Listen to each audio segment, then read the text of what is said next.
నేనెంతో అభిమానించే నా అభిమాన యువ నాయకుడు నారా లోకేష్ గారు మాట్లాడారు. అధ్యక్ష, ఈరోజు మీరు నిజంగానే డిప్యూటీ స్పీకర్ అవుతాం అనేది చాలా సంతోషమైన సందర్భం. పెద్దలు గౌరవ ముఖ్యమంత్రి గారు RRR సినిమా గురించి చెప్పారు, మీ గురించి కూడా చెప్పారు.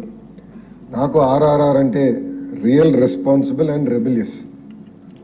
Real responsible rebellious. రియల్ అని నేను ఎందుకన్నానంటే మీ మనసులో ఏముందో చెప్తారు. బోలా శంకర్ తప్పు తప్పు అంటారు, కరెక్ట్ చేస్తే కరెక్ట్ అని చెప్పే వ్యక్తి మీరు అధ్యక్ష. ఇంకా రెస్పాన్సిబిలిటీ అంటే గత ప్రభుత్వం చేసే తప్పులు మీరు ముందలే గుర్తించి కేంద్రంలో కూడా పెద్ద ఎత్తున గత ప్రభుత్వం పైన మీరు పోరాడి ఆంధ్ర రాష్ట్రం ఇప్పటికీ చాలా అప్పుల్లో కూరుకుపోయింది. ఇంకా మీరు ఇట్లా అప్పులు ఇచ్చుకుంటా పోతే రాష్ట్రం చాలా ఇబ్బంది పడుతుందని ఆనాడు పోరాడిన వ్యక్తి మీరు అధ్యక్ష. అంతేకాకుండా మీరు చూస్తే ఉండి ఎమ్మెల్యే అంటే శాసనసభ్యుడైన దగ్గర నుంచి నేను చూస్తున్నాను అధ్యక్ష. సొంత నిధులతో కానివ్వండి, CSR నిధులు తీసుకొచ్చి పార్కులు అభివృద్ధి చేస్తాం కానివ్వండి, ప్రభుత్వ పాఠశాలలు రిపేర్ చేసడానికి కొంచెం ప్రభుత్వం నుంచి 1 నెల 2 నెలలు ఆలస్యం అవుతే మీరే నిధులు సమకూర్చి పాఠశాలలను కూడా అభివృద్ధి చేస్తున్న నిజంగానే చాలా చాలా గర్వకారం అధ్యక్ష. అలాంటి యువ శాసనసభ్యులకు ఒక ఆదర్శంగా మీరు ఉన్నారని సభాముఖంగా మీకు తెలుపుకుంటున్నాను అధ్యక్ష. ఇంకా రెబిలియస్కి వచ్చేగల ఎంత చెప్పినా చాలా తక్కువేమో. ఎందుకంటే అధ్యక్ష, రచ్చబండ దగ్గర నుంచి మొదలైంది మీ రెబిలియస్ నేచర్. నిర్మోహమాటంగా గత ప్రభుత్వం చేసిన తప్పులు తేల్చి ఆనాడు మీరు చెప్పారు. అది పట్టుకుని మీ పైన కేసు బనాయించి అర్ధరాత్రి మిమ్మల్ని అమరావతి తీసుకొచ్చి ఆ రోజు ఏకంగా మీ పైన కస్టోడియల్ టార్చర్ ఎలా చేశారో ఆంధ్ర రాష్ట్ర ప్రజలే కాదు భారతదేశంలో ప్రతి భారతీయుడు చూశాడు అధ్యక్ష. అధ్యక్ష, ఆ రోజు నేను ఇప్పుడు కూడా బాగా గుర్తు, టీవీలో స్క్రోలింగ్ వస్తే నేనైతే నమ్మలేదు.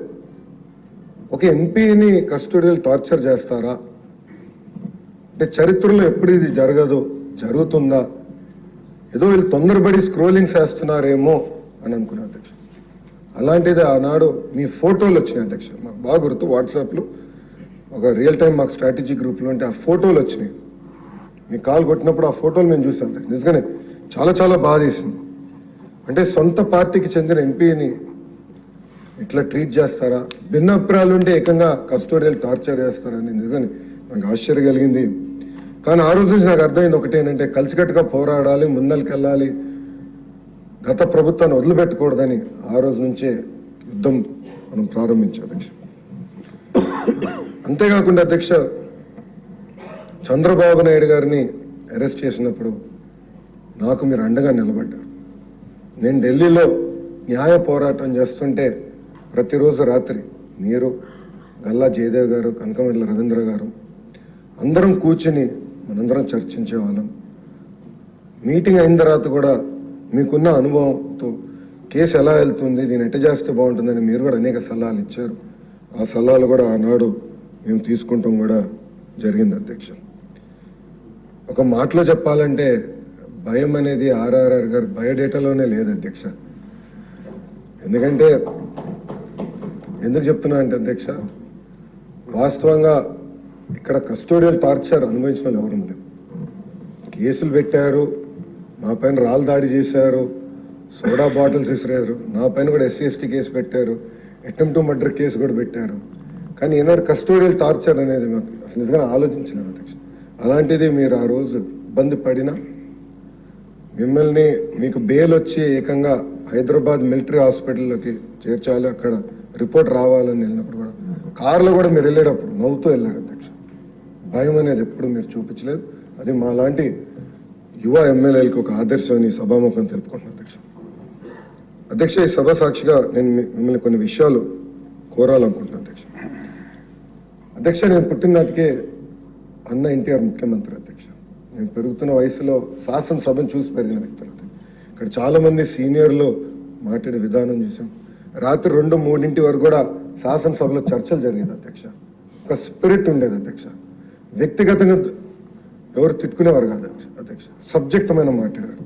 అది అయిన తర్వాత బయటికి వెళ్ళి అంటే అపోజిషన్ పార్టీ రూలింగ్ పార్టీ శాసనసభ్యులు కూర్చుని టీ తాగే రోజులు అధ్యక్ష. మళ్ళీ ఆ ఇష్యూ గురించి బయట కూడా చర్చించారు. దానివల్ల గతంలో మనం చేసిన చట్టాలన్నీ ఈరోజు తెలంగాణ రాష్ట్రానికి చాలా పనికొచ్చినాయి అధ్యక్ష. ఆ స్పిరిట్ ఉండేది, ఆ డిస్కషన్ అనేది ఉండేది అధ్యక్ష. అది చాలా చాలా అవసరం అధ్యక్ష. ఈరోజు ప్రతిపక్షం ఇక్కడ లేదు, ఎందుకు రావట్లేదు అనేది వాళ్ళకి వదిలేద్దాం. కానీ వాస్తవంగా సభ్యులుగా అధికార పార్టీ ప్రతిపక్ష పార్టీకి వివరించి మంచి డిబేట్ జరగాలి, దానికి మీ సహకారం ఉండాలని ఈ సభాముఖం కోరుకుంటున్నాను అధ్యక్ష. ఇంతేకాకుండా ఒక ఐటీ శాఖ మంత్రిగా నేను పక్క రాష్ట్ర శాసన సభలను చూశాను. అక్కడ డిజిటైజేషన్ పెద్ద ఎత్తున చేశారు అధ్యక్ష. మన సభలో చూస్తే ఇంకా కాగితాలు కనపడుతున్నాయి. సో డిజిటైజేషన్ అయ్యన్న పాత్రుడు గారు మీ నాయకత్వంలో శాసనసభను మొత్తం డిజిటైజ్ చేయాలని నేను కోరుతున్నాను అధ్యక్ష. అంతేకాకుండా మీరు పార్లమెంట్ సభ్యులుగా చేశారు, పార్లమెంట్ ప్రాక్టీసెస్ దగ్గర నుంచి నేర్చుకున్నాక ఏమైనా ఉంటే ఇక్కడ ఉన్న ఫస్ట్ టైం ఎమ్మెల్యేస్ చాలా మంది మేము ఉన్నాం, నేర్చుకున్నాక సిద్ధంగా ఉన్నాం.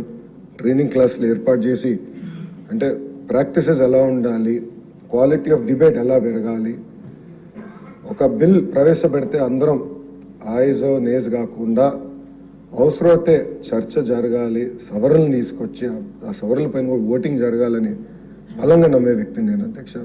దానికి మీ డైరెక్షన్ ఉంటుందని ఈ సభాముఖంగా కోరుకుంటూ,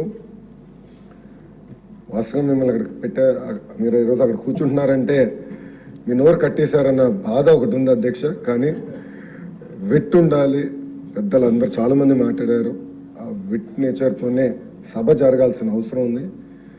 విట్టిగా జరిగితే ఎన్ని గంటలైనా ఇక్కడ చర్చిస్తాం, ఎన్ని గంటలైనా మనం మాడడానికి అవకాశం ఉంటుంది.